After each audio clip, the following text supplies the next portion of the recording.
जो भी शॉर्ट पे वन शॉर्ट में रिवीजन करना चाहता है इनऑर्गेनिक का, उसके लिए ये नोट्स बेस्ट है।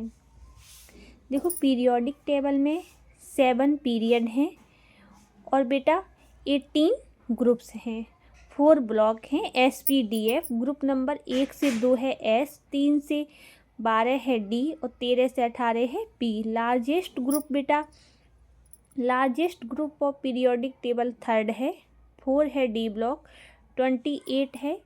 इसमें बेटा 14 लेंथेनॉइड, 14 एक्टिनॉइड। F ब्लॉक के 28 एलिमेंट हैं, लेंथेनॉइड एक्टिनॉइड। 6 पीरियड बेटा लेंथेनॉइड है, 7th पीरियड एक्टिनॉइड है। 58 से 71 है 3rd ग्रुप, जो कि F ब्लॉक किसमें है 3rd ग्रुप। और 7th पीरियड 90 से 103 group number 3rd actinoid. First group alkali metal, second group alkali earth metal. 15 group number pnictogen, 16 chalcogen, 17 halogen. Periodic table formula बेटा N+L पर जो बेस्ड है वो NS, N-2F, N-1D और NP। एनर्जी का sequence देखो trick से लिखा है, इसको याद करना बहुत ज़्यादा इजी है ट्रिक से जिसने मैंने लिखा है। देखो S, SP, SDP, SDP, सबसे पहले S याद कर लो, फिर SP याद कर लो, फिर SDP, SDP और SFDP, SFDP 2 बार। तो एनर्जी बेटा इसी सीक्वेंस में हम एनर्जी क्या कर सकते हैं, फिलिंग कर सकते हैं। तो S, SP, SDP, SDP, SFDP और SFDP। देखो ये इलेक्ट्रॉनिक कन्फिगरेशन D ब्लॉक की बेटा 3D सीरीज, इसमें क्या है देखो कन्फ्यूजन है। देखो मैंने लिख रखा है 3D series, 4D series, 5D series का है।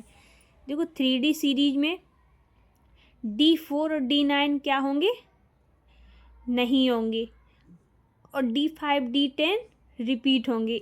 यानी अगर ये कॉन्फ़िगरेशन किसी में दिखता है D4 D9 तो वो पहले ही हट जाएगा और D5 और D10 रिपीट हो जाएगा। 4D सीरीज में D3 D6 D9 नहीं होगा, D5 D10 रिपीट होगा। 5D सीरीज में D8 नहीं होगा और D10 रिपीट होगा। तो कैसे देखो याद रखोगे 3D 4D 5D याद रखने का तरीका, 4 9 6 3 9 और 8 नहीं होंगे। सबसे पहले 3D सीरीज आती है 4 9 हटाओ, 4D सीरीज आती है 6 3 9 हटाओ, 5D सीरीज आती है 8 हटाओ। तो एकदम से ऐसे याद कर लो, देखो 4 9 6 3 9 8 ऐसे 8। देखो मैं अपने अकॉर्डिंग याद की थी ऐसे करके, इसलिए याद बना रहे 4 9 6 3 9 और फिर 8 और 2 में रिपीट होगा 5 10 5 10 और फिर लास्ट में 10। देखो ग्रुप नंबर फाइंड करने के लिए ये फॉर्मूला बेटा ये NCERT में नहीं मिलेंगे, ये मैंने खुद से लिखे हैं, है ना।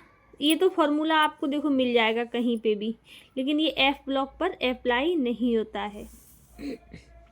देखो स्क्रीनिंग इफेक्ट या फिर इफेक्टिव न्यूक्लियर चार्ज, तो स्क्रीनिंग इफेक्ट सबसे ज़्यादा किस पे लगता है, S पे, और फिर P पे, और D और F पे सबसे ज़्यादा कम। तो इसकी क्या होती है, poor shielding.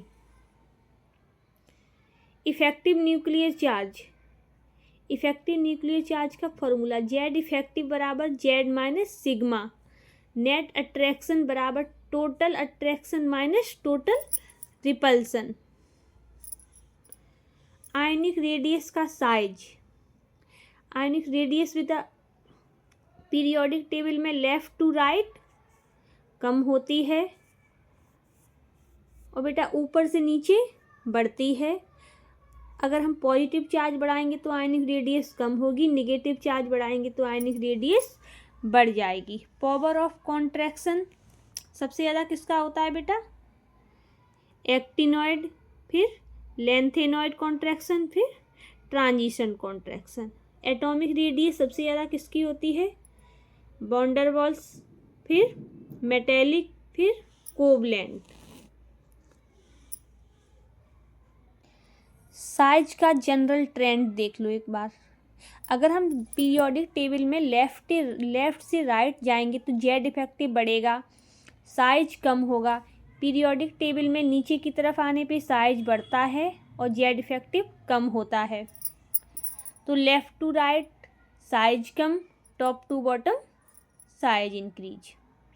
Block by size देखो, ब्लॉक बाय साइज देखो बेटा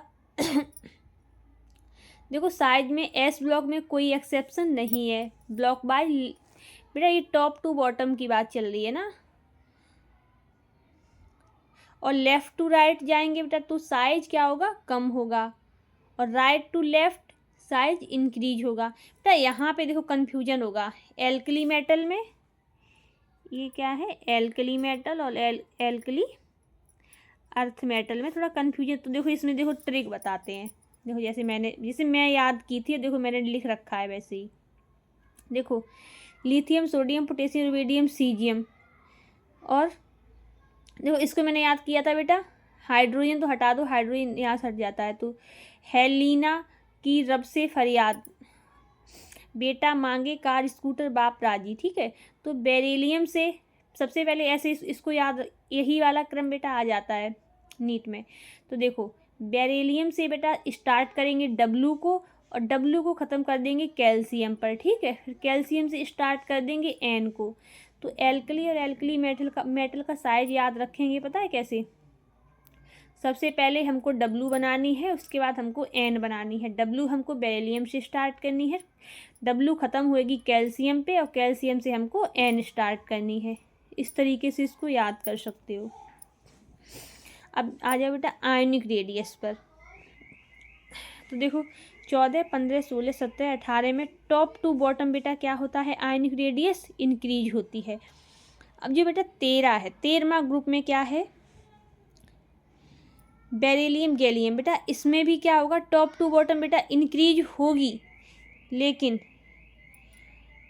एल्यूमिनियम की इसमें बढ़ जाएगी, गैलियम की क्या हो जाएगी, कम हो जाएगी। क्यों बेटा कम हो जाएगी? क्योंकि इसमें ट्रांजिशन कॉन्ट्रैक्शन मीन्स बेटा जो है इसमें क्या है, वो डी ब्लॉक के एलिमेंट इसमें आ जाते हैं, तो इसमें कौन सा लगता है, ट्रांजिशन कॉन्ट्रैक्शन लग जाता है यहाँ पे। इसलिए बेटा इसमें थोड़ा सा वो रहेगा, वो याद करना रहेगा, एल्यूमिनियम की ज़्यादा हो जाएगी गैलियम की जगह, है ना, बाकी सेम रहेगा। और देखो इसमें ये डी ब्लॉक में बेटा थर्ड ग्रुप में ओनली एप्लीकेबल रहेगा, साइज इंक्रीज होगा, सिर्फ थर्ड ग्रुप के लिए है, टॉप टू बॉटम। देखो 3D 4D 5D का, बाकी बेटा 4 से लेकर के 12 तक, 4 से 12 ग्रुप तक बेटा क्या रहेगा, 4D और 5D का सेम रहेगा, और 3D से 4D का बड़ा। इसमें रीजन क्या रहेगा, लेंथेनॉइड कॉन्ट्रैक्शन, और इसमें क्या है, ट्रांजिशन कॉन्ट्रैक्शन। बेटा ऐसे ही अगर आपको याद करना है तो मुझे कमेंट करो, तो मैं आपको सारी इनऑर्गेनिक ऐसे ही रिवाइज करवा दूंगी शॉर्ट नोट्स बना करके, है ना।